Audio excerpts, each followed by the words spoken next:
Seguimos esta noche en Minuto Uno analizando esta actualidad tan dura que está dejando Mauricio Macri, mientras hasta último momento Macri se hace el desentendido. Desde el 11 de agosto no gobierna la Argentina.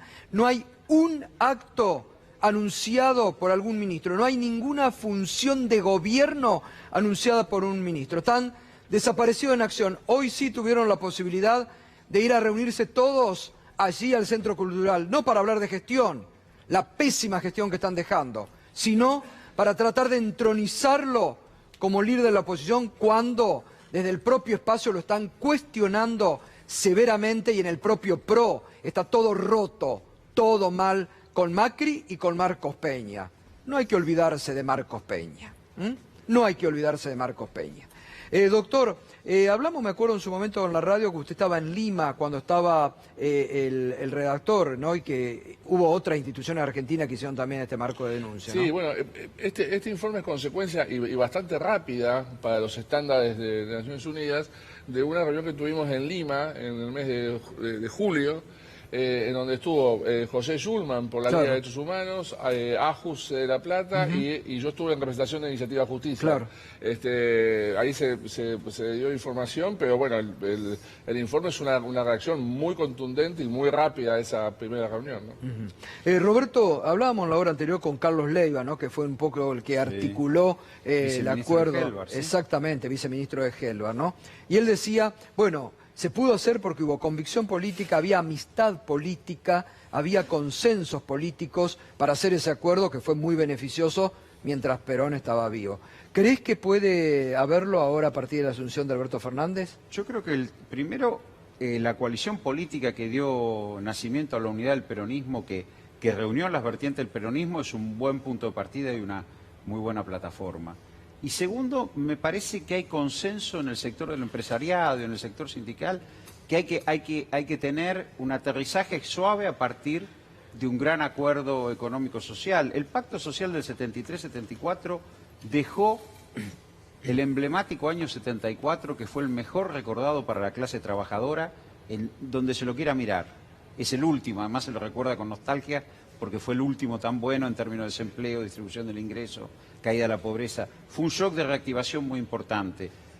Después, bueno, pasaron las cosas que pasaron, pero digo, hoy están dadas las condiciones, ¿para qué? Para crear un horizonte de producción y consumo en lo inmediato, porque necesitas, el pacto social también es un escenario de estabilización. Claro. Vos necesitas saber que más o menos la tasa de interés, la expectativa de evaluación, la tasa de inflación, por un año más o menos circulen por un andarivel, para que alguien pueda tener una ecuación de costos y pueda tomar decisiones de producción, inclusive de inversión. Entonces el pacto social es un ordenador de esas principales variables de coyuntura. Por supuesto tiene que haber otras cosas después, pero primero, precios, tarifas, tasa de interés, tipo de cambio, que tengan un horizonte. Claro. Total. Martín, ¿no te sorprende que Macri hasta en eso ha roto promesa la emisión que está haciendo el Banco Central de pesos, cómo está llenando la plaza de pesos? En este momento no, porque estamos en una economía de crisis. Cada episodio le tiene que doblar un poco, ¿no?, la muñeca a la conducción del central, que bien, a ver, es la conducción que hizo lo que hasta que asume Sanderis no habían hecho, justamente comprimir la base monetaria. Eso Sturzenegger no lo hace, Sturzenegger emite en forma rara para el discurso que tenían.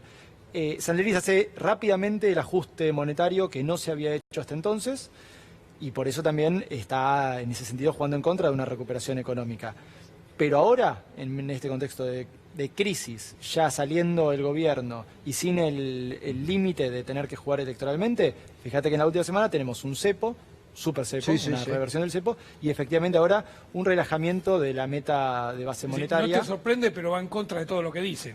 De lo que han hecho hasta acá. Exacto. Por supuesto. Pero por eso te digo, es una crisis. Y en ese sentido, ahora pasadas las elecciones, pueden hacer cosas que hasta ese momento por ahí le juegan en contra, como el super cepo. También Sanderis se quiere ir con un balance de Banco Central más presentable en sociedad, porque al desarmar las LELIQ paga menos de subsidio, lo cual está bien que le pague menos de subsidio a los bancos, y por el otro, con la devaluación, sube el valor de las reservas, sube los activos del central y baja sus pasivos. Está tratando de presentar una hoja de balance más prolija. Ahora, el único riesgo, como decíamos antes, que si hay una abundancia de liquidez, si no hay demanda de pesos, porque no hay otras medidas, no hay una política de ingresos, Sí, no hay una no hay administración... créditos subsidiados para Es que para tendrían que ya canalizar estar esos recomponiendo el pesos. capital de trabajo las empresas con esta liquidez. Si eso no pasa, se te puede armar una burbuja de precios, ese es el riesgo. Yo no creo que ahí tengas un problema en lo inmediato. Si siguiera la política de emisión, lo hablamos, por supuesto. Pero en lo inmediato vos hoy tenés precios que se están disparando por otros motivos, y esto te lo he escuchado decir en otros lados, Roberto.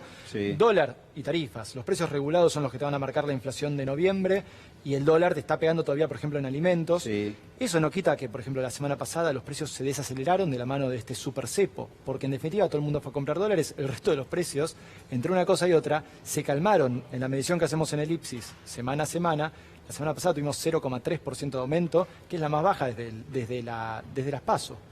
En ese sentido, creo que obviamente eso no te marca para nada lo que sí empieza a pasar en noviembre, donde la inflación va a ser más alta que en octubre, eso sin dudas.